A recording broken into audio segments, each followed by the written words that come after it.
I'm here with Kyle Ludowitz. He is a second-year graduate student in photography at the Berkeley School of Journalism. You've just finished your final master's degree project. How do you feel, Kyle? I'm exhausted, but I'm glad it came out so well. We're all really pleased with the final outcome. I have to say, I've been really impressed with what you guys have done this year as a first-year photographer. I'm really excited to get into it next year for sure. I was wondering if you could talk us through your final master's thesis project. So my project is called The Line. It's commonly referred there. So we kind of just start and show different shots of what the wall will look like, how it affects individual people. This woman is Beatrice. She, from when I talked to her, she came to the US illegally and had a daughter, and then she was picked up and deported. And she was separated from her daughter. She was a single mother. She didn't explain to me what happened to the father, but she raised the child on her own, and then she was separated and deported, and she lost track of her kid. Right. And so it's been 18 years actually since she's seen her daughter. Right. She just comes to the line and prays. Yeah. And who are these guys? I see you spent quite a lot of time with them.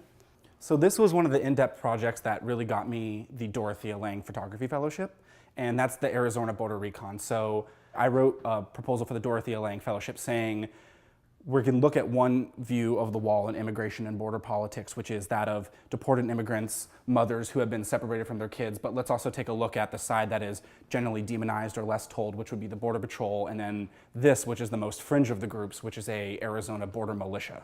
Mm-hmm. So this is a group of, they have over 250 members. They have about 5 to 10 core members who are there all the time. Mm-hmm. And it is a group of primarily veterans who now spend their free time and volunteer to come down and help track cartel movement and drug smuggling along the Arizona corridor. This group happens to be one of the least radical of all of them, and yeah, I could definitely see the radicalism happening here, but for instance, Diego is a Native American Marine who served 3 years in Iraq and had tours in Fallujah. They have Augie, who is a Mexican American who came here legally. Both of his parents immigrated to the US legally. His wife is from Mexico but got her citizenship legally when they married. So they actually do have immigrants who come in here, and they actually came in the legal way, which is why they're so heavy on trying to stop people doing it the illegal route. Obviously, a lot of the time people are crossing, cartels and immigrants are crossing at nighttime. So, I mean, how did you deal with that as a photographer? Sure. So this image particularly is done with night vision, and with photography, it's much more difficult to do a night vision shot than it is with video.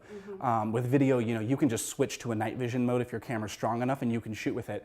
I learned from Lindsay Adario, actually, that the way to take a photograph with night vision is you have to put all of your settings on manual, including the focus, and take off autofocus, and you have to do that with one hand while you hold the night vision up to the lens. And so while you're simultaneously doing that and getting the focal range with that, then you can take the photo.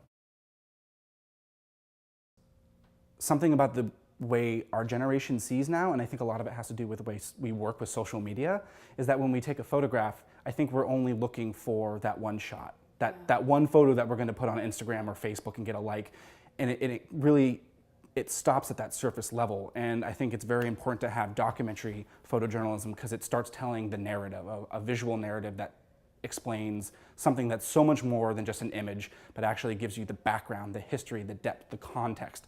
And I think it's imperative that we keep that going.